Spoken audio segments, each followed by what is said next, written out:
Some places hold memories. Others hold echoes, fragments of something that was never meant to linger. I never believed that until the night I stepped into the Grayson Hotel, just looking for a cheap room and a few hours of sleep. What I found instead has followed me far beyond its walls.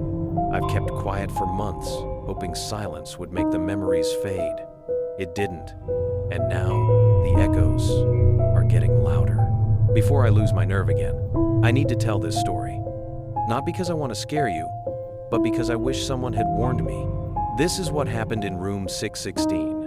I've never talked about what happened at the Grayson Hotel, not to my friends, not to my family, not even anonymously online. Every time I try, the words just knot up in my throat. But lately, I've been having the dream again, and I think maybe telling the story out loud might help. If you're watching this, maybe you'll believe me. Or maybe you'll think, I imagined everything, but I didn't. Last summer, I traveled for a school competition and ended up staying at this old brick hotel downtown. The place was the cheapest option, and honestly, that should have been the first warning. The moment I walked in, everything felt heavy, like the air was too thick.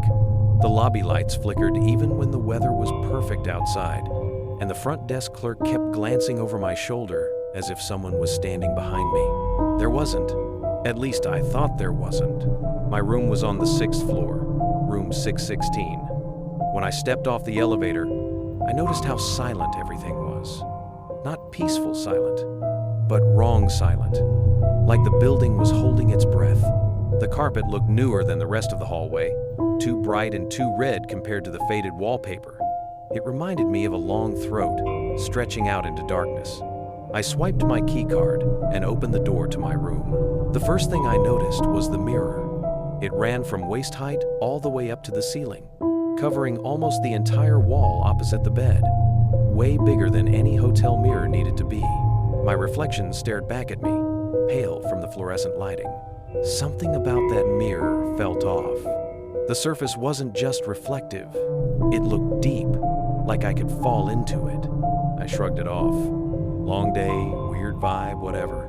I unpacked, changed clothes, and ordered room service. Just normal stuff. And honestly, for the first few hours, nothing happened. I started to think I was overreacting. But around 10:30, I heard it. A knock. 3 short taps on my door. I checked the peephole. Nobody. I thought maybe it was a kid messing around or someone at the wrong room, so I went back to scrolling on my phone. But a few seconds later, tap, tap, tap. Same rhythm, same speed. I checked again. Nobody. This time, however, I felt something. It was as if someone was standing close, too close, on the other side of the door, their presence pressing against it even though I couldn't see them. I backed away and sat on the bed, reminding myself that hotels can be noisy. People make mistakes, and it's not a big deal. The tapping ceased, but then I heard a voice. It was faint, muffled by the door, but I swear it whispered, "Let me in." I froze. My throat dried up instantly. I wanted to say something back, maybe tell them they had the wrong room, but my voice wouldn't come out. Then the voice repeated, a little clearer this time. "Let me in. I'm cold." Every instinct I had screamed, "Don't move." I didn't go near the door again. About a minute later, a loud thud hit the door, hard enough to make it rattle in its frame. I jumped so high I nearly fell off the bed. When I finally gathered the courage to look through the peephole once more, still no one. No footsteps moving away. No elevator chime. No voices in the corridor. Just emptiness. I grabbed the remote, turned on the TV for some background noise, and eventually dozed off with the lights on. I woke up around 3 a.m. to the sound of the TV shutting off. I hadn't turned it off. I sat up, heart racing, and reached for the lamp on the nightstand. The instant my fingers made contact with the switch, I sensed something else. The mirror was shrouded in fog, as if someone had been exhaling onto it. I eased myself off the bed, the room now chillingly cold. I advanced a few steps towards the mirror, attempting to glimpse my reflection through the mist. It was present, sort of, yet something felt off about it. My reflection lagged a few seconds behind. I raised my hand, My reflection raised its hand, but at a slower pace. It seemed as though it was choosing to follow rather than simply mirroring me. Then I noticed the fog wasn't random. There were streaks in it, words. Smudged into the fog, in long, uneven finger lines, were the words, "Thank you for not opening the door." I stumbled backward, nearly tripping over my suitcase. My heart felt like it had jammed itself into my throat. Someone had been in my room, or something else. I didn't sleep for the rest of the night. I sat with my back against the wall, facing the mirror, watching for any flicker of movement that wasn't mine. The air remained cold.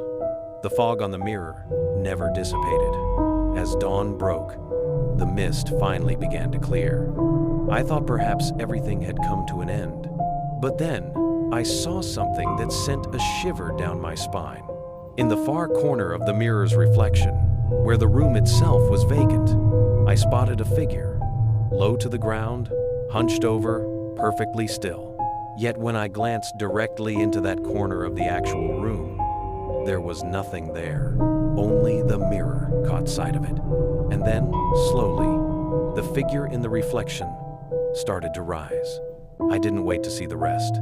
I bolted out the door barefoot and sprinted down the hallway to the elevator. The lights flickered overhead, buzzing aggressively, like they were struggling to stay on. When I got to the lobby, the front desk clerk looked up with wide eyes. "You were in 616? She asked. I nodded, panting. You shouldn't have been assigned that room." She swallowed hard. "That room's supposed to be locked. Permanently." I asked her why, but she shook her head like she wasn't allowed to say. I demanded a different room or a refund, anything to get me out of there. She ended up moving me to the 3rd floor. I never went back up to the 6th. I left the next morning and didn't look back. For months after, nothing weird happened. No knocks at my door at night, no foggy mirrors, no voices whispering through the walls. I tried to forget, but 2 days ago, I woke up at 3 a.m. again. My bedroom mirror, just like the one at home, was fogged up, just like the one at the hotel. At first, I thought it might be from my breath or the temperature change, but then I got closer. There were streaks in the fog, words. They said, "Next time, open the door." And last night, around the same time, I heard 3 taps on my door. Tap, tap, tap. I'm telling the story now because I don't know what else to do. I don't know what's outside my door, or what it wants, or why it followed me.